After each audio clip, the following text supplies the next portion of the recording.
Okay, we will be discussing Module 3 to 5, which covers polynomials, transposition method, factoring, substitution, and elimination method. Okay, for today's topic, we will be talking about polynomials. What is polynomial? A polynomial is a mathematical expression which is a combination of many terms. Ibig sabihin, binubuo ng maraming terms ang isang polynomial. We can compare a polynomial to a chain.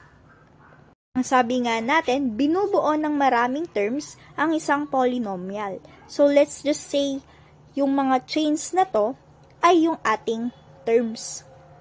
I have here the first chain, the second one, the third one, and the fourth one, wherein each terms consists of coefficients combined together using multiplication. And then, these terms are separated by plus or minus. Pero ano nga ba yung tinatawag na term? A term can be a number, a variable, product of two or more variables, or product of a number and a variable. Based on the definition, a term can be a number. For example, 4.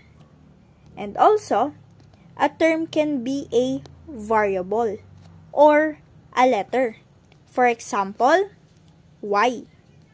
And the term also can be a product of two or more variables or simply product of two or more letters.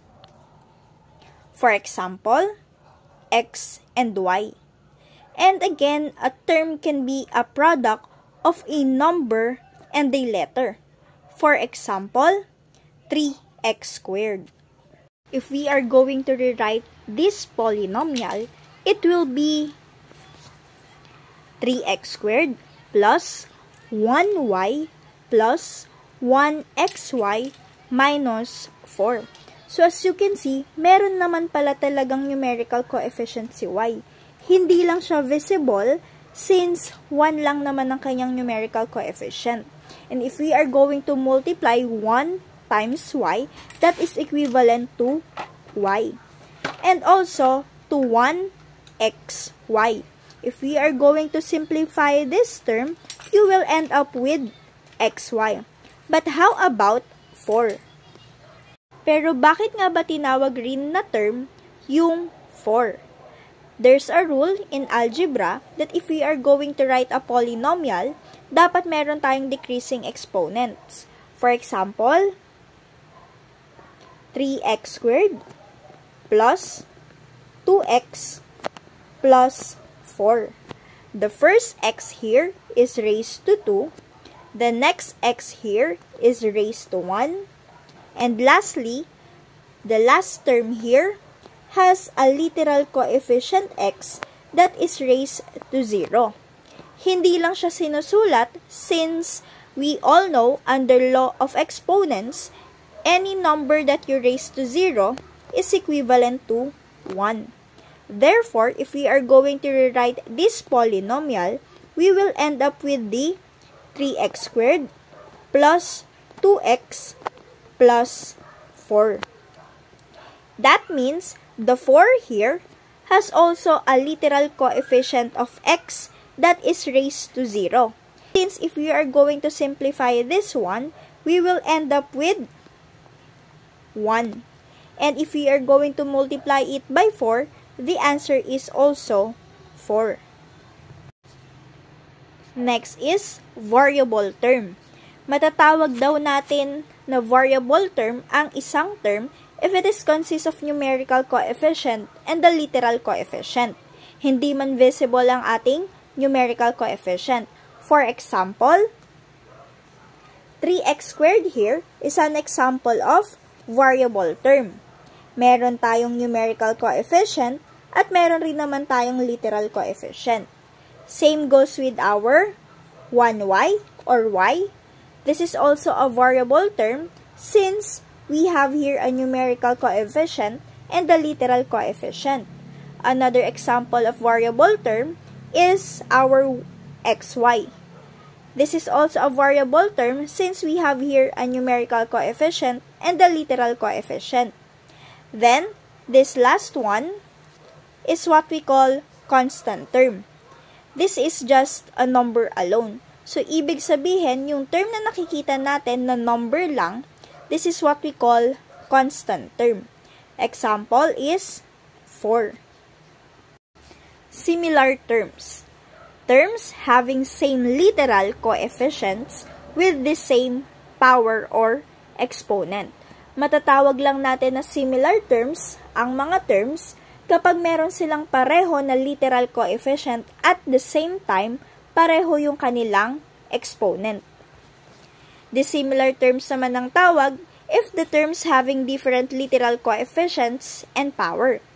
So let's try to determine the following terms, if it is a similar terms or a dissimilar terms. First one is x squared and x. This is a dissimilar terms because the first x here is raised to 2, then the other one is x raised to 1 only. So it means pareho nga yung ating literal coefficient pero hindi naman pareho yung kanilang exponent. Next is 2x squared and 2x. Pareho yung kanilang literal coefficient na merong x and at the same time yung kanilang numerical coefficient but the power is different. It means this is also dissimilar terms. Next one is 3xy and 4xy. This is similar terms since pareho yung ating literal coefficients which are both raised to 1. Next is 2x cubed and 3x cubed. Again, this is similar terms since both of them consist x as the literal coefficient that is raised to 3. Last one, 6a squared b and 6ab squared. Both of them consist of a and b as the literal coefficient but the powers are different. It means this is dissimilar terms.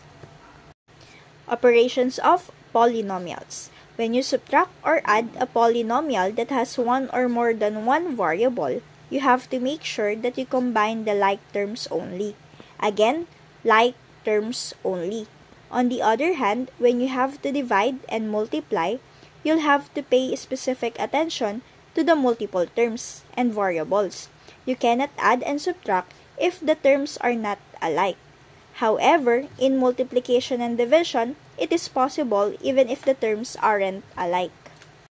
First operations, addition and subtraction. In order to add the polynomials, you'll first have to identify the like terms in the polynomials. Further, you'll have to combine these like terms in accordance with the correct integer operations. Please note that the like terms should have the same exact variables or literal coefficient raised to the same exact power or exponent. You will have to be extremely careful when identifying a polynomial with more than one variable. Example number 1, add quantity 4x squared minus 12xy plus 9y squared plus quantity 25x squared plus 4xy minus 32y squared. First thing to do is to determine like terms. First one, we have here 4x squared and 25x squared. Next one, 12xy and 4xy. Lastly, 9y squared and 32y squared. Then afterwards, check the operation between them. Since addition yung ating operation dito, we can now combine like terms using addition. First one is 4x squared plus 25x squared. All you need to do if this is addition, combine numerical coefficients first. 4 plus 25 is 29. Since this is similar terms, you can just simply copy the common literal coefficient, x squared. Next one is negative 12xy plus 4xy. Again, combine them using its operation. Negative 12 plus 4 is negative 8. Then copy their literal coefficients, x, y.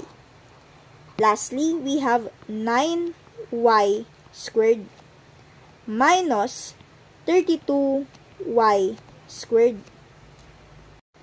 9 minus 32, we have negative 23. Then copy the literal coefficient y squared. Now, we can rewrite our final answer. 29x squared minus 8xy minus 23y squared. And that is our polynomial. Since the operation between them is subtraction, if we are going to use distributive law, all the terms inside the second parenthesis will change its sign. For example, this positive 7 will become negative 7. This negative 8 will become positive 8, and this positive 10 will become negative 10. Afterwards, we can now combine similar terms. As you can see, we have here a term that consists of x cubed and y cubed as the literal coefficient. But if we are going to look to the other terms, wala na siyang kapareho. That means we can now copy that term. 14x cubed y cubed. The next term will be negative 7x cubed y squared. Since wala na rin naman tayong makikitang ibang term with the same literal coefficients. So this term will be followed with negative 7x cubed y squared. Then we have here negative 5xy. As you can see, there is another term that consists also with the same literal coefficient, which is the positive 8xy. So we can combine these similar terms. Negative 5xy plus 8xy is equals to, again, combine the numerical coefficient using its operation. Negative 5 plus 8 is positive 3. Then copy the literal coefficient xy. The next terms will be 14y and negative 10y. So we have here 14y and negative 10y. We can now combine the similar terms. So we will be having 14 minus 10 is 4. Then copy the literal coefficient y. Since we already simplified the similar terms, pwede na natin siyang idagdag with our final answer. Plus 3xy plus 4y. And this will be our final answer.